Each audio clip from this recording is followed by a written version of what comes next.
What is up, guys, and welcome back to Induction Noise. And today is going to be a little bit different. Unfortunately, due to silly season currently, work has been hectic for all of us.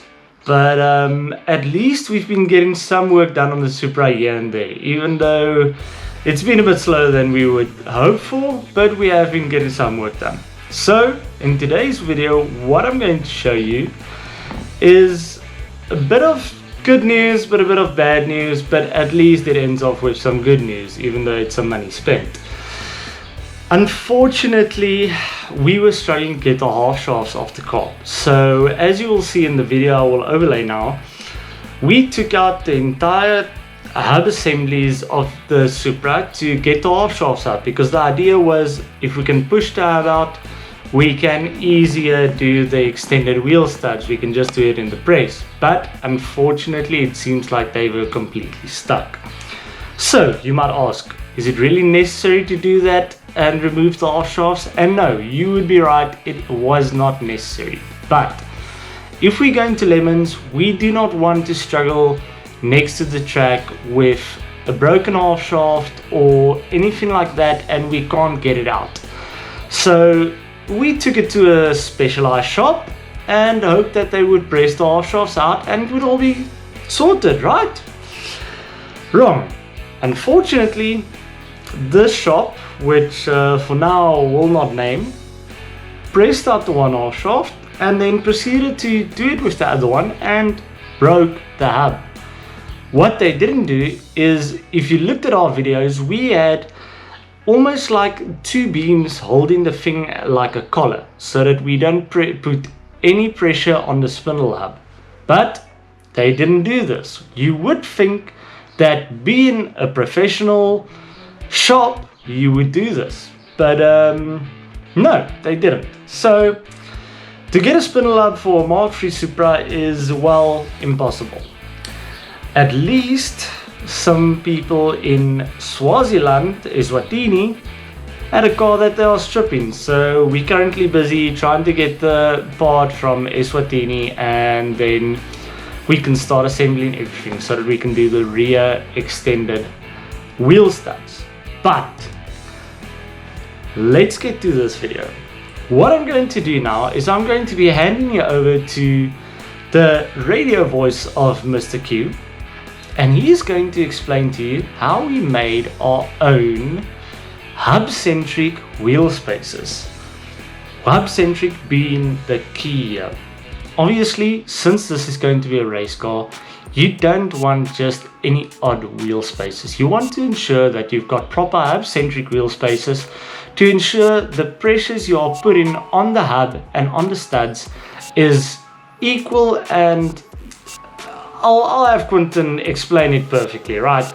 But you really want to ensure that everything is sorted so that you don't break something off with the G's and the immense pressure that these components will be underneath when you are taking a corner by some miles an hour. So let's show you how to make your own hub-centric wheel spacers the correct way, not a trashy way. Here's Mr. Q. Hi guys, Mr. Q here, and this is apparently my radio voice. So, as you can see, we start off here with a disc of raw aluminium about 23 millimeters thick. And the first thing you do is to drill out the center bore to 54 millimeters, the exact size of your Supra Mark III hub.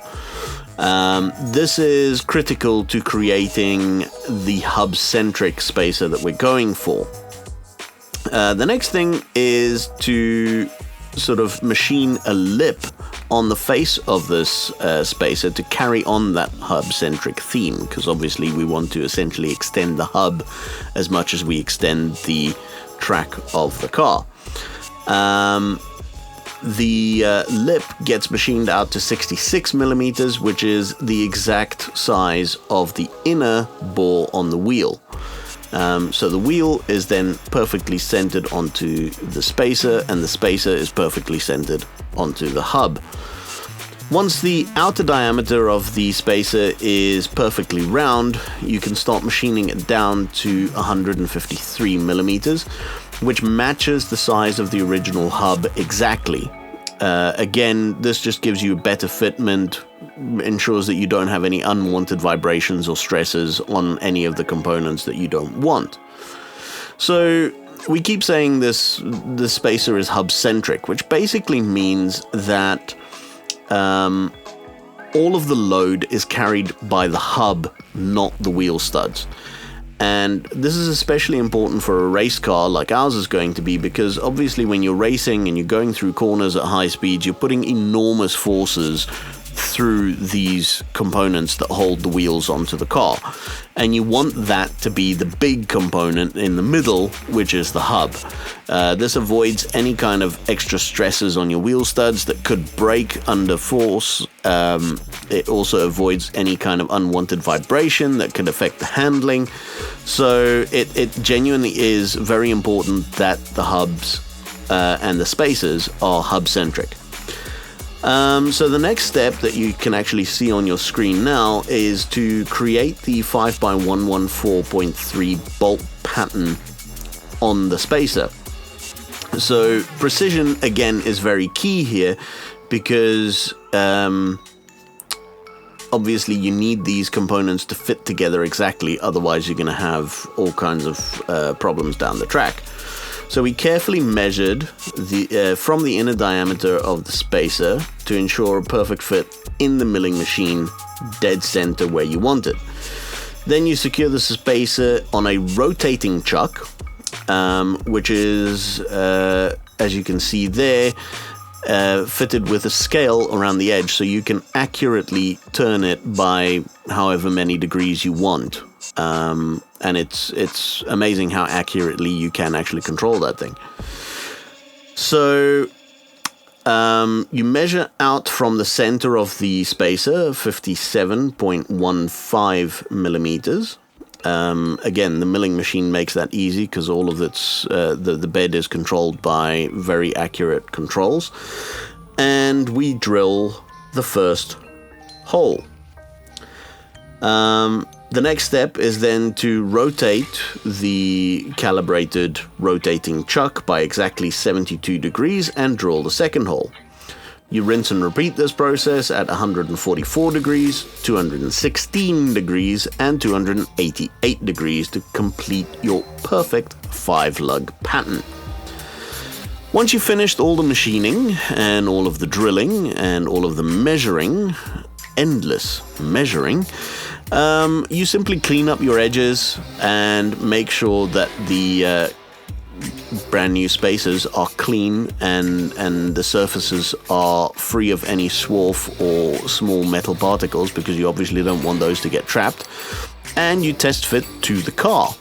And as luck would have it, we actually managed to get these perfect first time around, which is unusual for us, I must admit.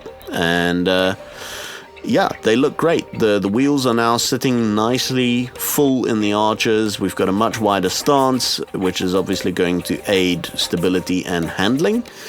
So we're looking forward to actually seeing what this thing is like once we get it rolling. But guys, if you enjoyed this video and you're enjoying our Supra build series, please subscribe to the channel. It makes a huge difference to us. If you like this video, hit the thumbs up button. If you have any comments, suggestions, questions, throw them in the comment section, email us, get in touch, and we will catch you in the next one. Until then, stay classy.